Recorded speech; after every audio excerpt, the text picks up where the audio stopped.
Some viewers have asked about my post-processing methods, so in this video I'm going to go step by step and show you how I edited one of the images in my last video. Let's get right to it.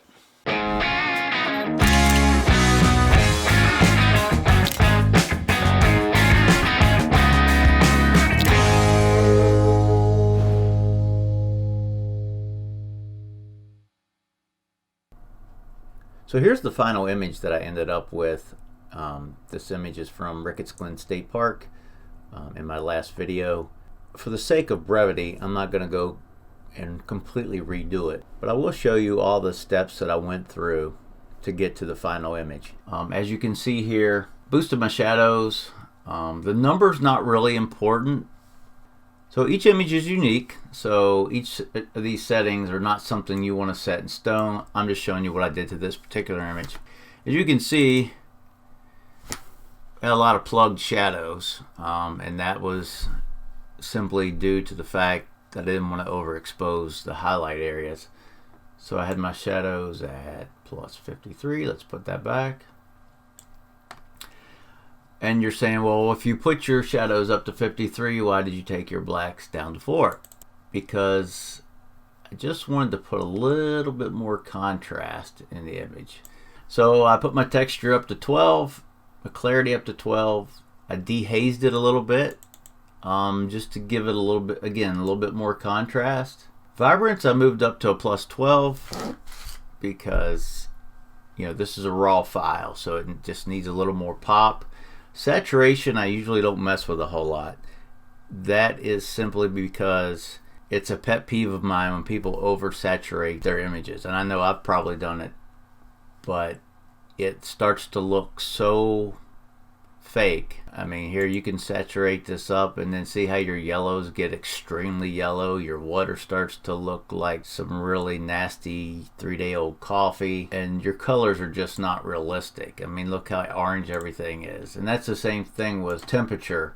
I find that the Nikon cameras do a great job on their white balance, because in setting white balance, you're supposed to go in and find an 18% gray area. And what that simply means is there's an 18% value in your reds, greens, and blues. And like, I'm not going to try to find an 18 right at this moment for the sake of brevity. But you can see here, you put your eyedropper out there, you're at 27, 26, 26. That's a neutral gray because all three values are pretty much equal, so that means it's a neutral gray. Perfect neutral gray, according to the experts, is 18, 18, 18. So if you find a place that's 18 across, all the way across, and this one's real close,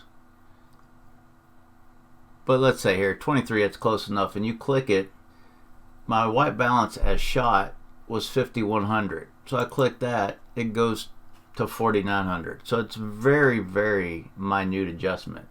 And I find that the white balance coming from the Nikon is just simply good enough. So I usually don't have to mess with that. Again, you see my texture, clarity, dehaze, vibrance up plus 12.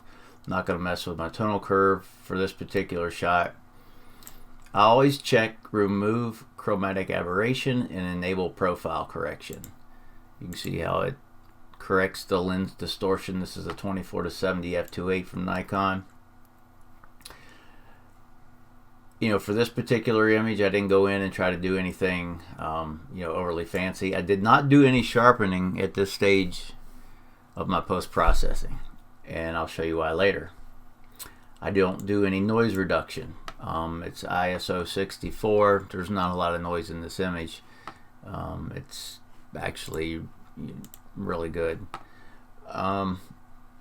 Again, you can see here I had 1, 2, 3 images, and you can see each time I click on these images, you notice how they seem to shift a little bit, zoom in and zoom out. That's the focus stacking, because when you focus on a different area of the image, your lens sort of zooms in and out, for lack of a better term, but it's very minute. So what we do,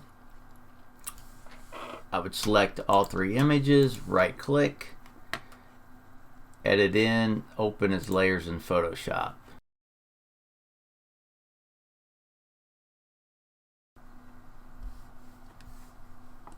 Okay, I'm going to fast forward for the sake of brevity. The files from the D850 are quite large, so it does take a while for them to launch. This is not the fastest computer in the world by any means. Okay, for this 3-shot focus stack, notice down here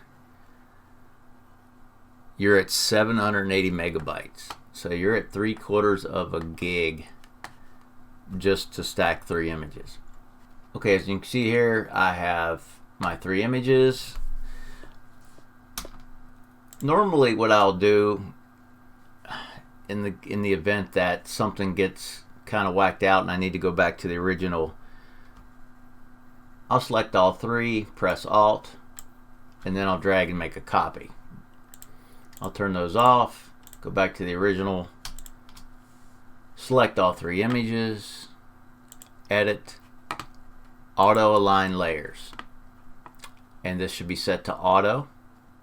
I don't use any of the lens correction features here because I've already corrected the lens distortion within Lightroom. Hit OK, and what this is going to do, if the images aren't aligned up correctly, this alignment technique within Photoshop will attempt to align the pixels between one layer and the others. Again, because when you focus stack, when you focus on different parts of the image, you're going to get a little bit of focus breathing. Might be the technical photo geek term, but anyway, it moves in and out for lack of my scientific vocabulary. So here you see that I've auto aligned the images, then I'll go into edit, auto blend, and what this will do, Photoshop attempts to take the sharpest parts of each layer and leave them showing while eliminating the parts that are out of focus. So you want to stack images because we're not really doing a panorama. That's a completely different thing, as most of you know. We're going to stack images and select seamless tones and colors, and that helps blend the areas that where the different layers and they're kind of chunked apart. It helps blend those together where it's not noticeable. That's my theory anyway. And you can see we're blending selected areas based on content. As I said previously, it's taking the sharpest areas and leaving them quote unquote turned on and turning off the pixels that are out of focus. Okay, Photoshop has finished with that, and if you turn these layers off, again, it kept the pixels that Photoshop deemed sharp or sharper than the other layers, and it deleted the pixels that it deemed to be out of focus. Here I take this one off. It's hardly leaving anything for this third layer, and that layer may really have not been necessary, but we're going to leave it there anyway for the sake of just showing you this exercise. So here I have my blended layers, and you do want to go in and check and see if you see anything that's really wonky. When you zoom in though, you can see it kept everything nice and sharp, and especially in this back area.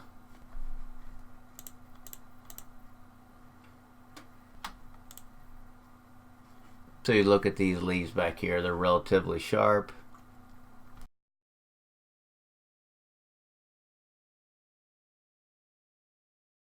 So okay, we've focus stacked our 3 images. I'm going to go ahead just to keep the file size small and delete these 3, get rid of them. Then I'm going to go layer, flatten image, and that basically takes our 3 images that we stacked and flattens it down into one layer. And then what I would do to blend my water layer in, I'll select that in Lightroom. Okay, you can see how dark the image is, you know, obviously in the main scene, but as you can see, we've got a lot more texture in the water. So in this particular image, I did bring up the shadows and the whites a little bit, and the reason I did that was because I thought in some areas they looked a little bit too gray, so I just brought them up to where I thought they looked white again. Not too white. Jacked up the texture a little bit, clarity, dehaze, again just to get more texture into the water. I'm not sure why I added vibrance to my water layer, but I did. And remove chromatic aberration and enable profile corrections. Let's go to Photo, Edit in Photoshop. Since I'm only exporting one layer, I don't need to worry about opening as layers in Photoshop because it's only one layer. Okay, here is the exposure that I shot for the water. And as you can see, everything's really dark in the surrounding areas. And so what I'll do is I open this as a single layer. I'll just do a select all. Then I'll copy. Then I'll go into my focus stacked image. And I'll paste. Okay, now what I'll need to do before I start blending in the water exposure, I'm going to go ahead and do one of the steps that I did with the first three images, and I'm going to auto align my layers. Again, we'll select auto, and that's just going to align my water exposure up with my main image. You turn it on and off. You can see it shifting a little bit, but okay. And then what I'm going to do is I'm going to move my water layer below my main image layer. And then what I will do is I will select my eraser tool. There we go. But before I continue, I'm going to duplicate this layer in case I make a mistake. I'll drag that down here and turn it off. So I'm not going to go through and do this really neatly like I did with the original image. I'm just doing this exercise to show you how I did it. So what I'll do is I'll go select my eraser. Right here my opacity is set at 22%, and your flow setting it's at 61. You know, you can use whatever settings that fit your particular situation with whatever image that you're using. But so I'll just go in here and I will erase the water layer in my main image. And again, I'm not trying to be real neat here. I'm just showing you the steps that I use to blend the water in. Because in the original image, you know, there were some places where the water streams actually didn't line up properly, so I had to do a little bit of cloning. Not anything too extreme, but I'm just doing this real quick just to give you an idea of the technique that I used. And as you can see, now the water has a little bit more texture to it.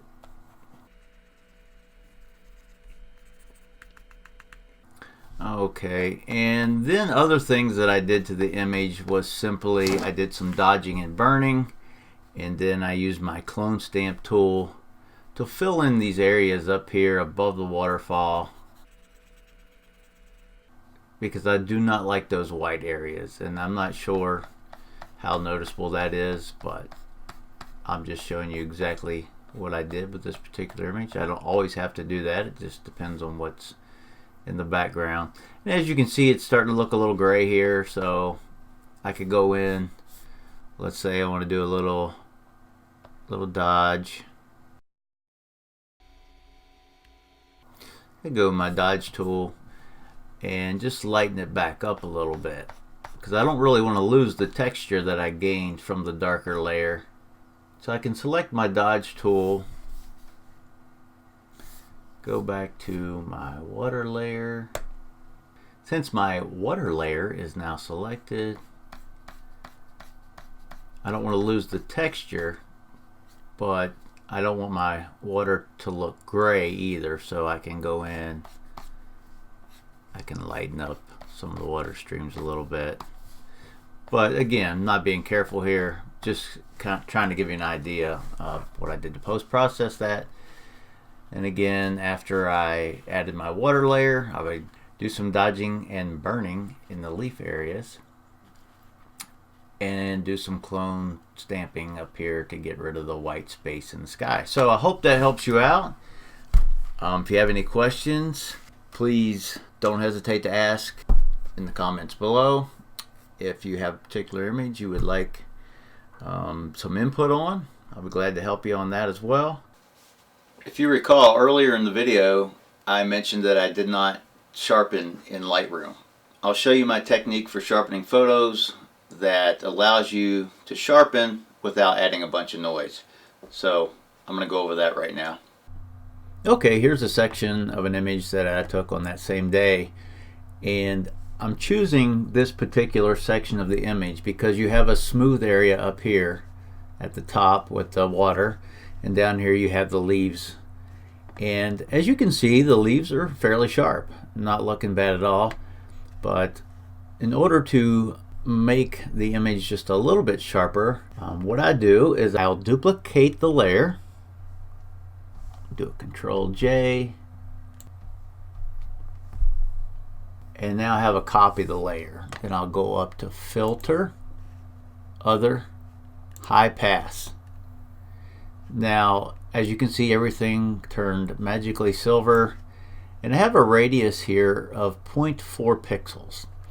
Now you can adjust that, but watch what happens when you go real high. Things get really squirrely looking, so that's going to be way overdoing it. But if you want to sharpen it to where it doesn't start to look crunchy or fake, you can play around, because each image again is different. I like the 0.4 range, and I'll hit OK. Notice up here where my cursor is, you don't see any detail. That's because there's no detail in the image in those areas. And why that's important is up here you don't want to add any detail because it's a smooth part of the image. And if you added unnecessary detail here, then you're just going to end up sharpening pixels and you're going to add noise to your image. But with this technique, you're only adding sharpness to the edge of the elements that already have detail. So once you create your high pass layer, go to your blending mode, and instead of normal, do linear light. And again, we're being viewed here at 100%, and I'll turn this on and off. Can you see the difference? And it just gives your image some nice sharpness without overcooking it. And then up here, no noise has been added to the areas with no detail. So if you have some nice bokeh in an image, you're not going to ruin that by using this technique. Now there are other ways people use the high pass layer. They may even use a different blending mode, but this is what I feel works best for me. It's really quick. And one note, I don't apply this until I get completely finished with the other steps in my post-processing. This is sort of my last step when editing a photo. So I hope that helps. And I use this on wildlife as well as landscapes, and it works well when I create prints from my images. And of course, you want to flatten your image when you're done. But that's the technique that I use, using a high pass layer, and again this is at 0.4 pixels, and using the linear light blending mode. And here you can see the final edited image from the original edit session. I hope you enjoyed this video. I hope you found the information useful. If you did, please give it a thumbs up. Consider subscribing to my channel. And until next time, take care.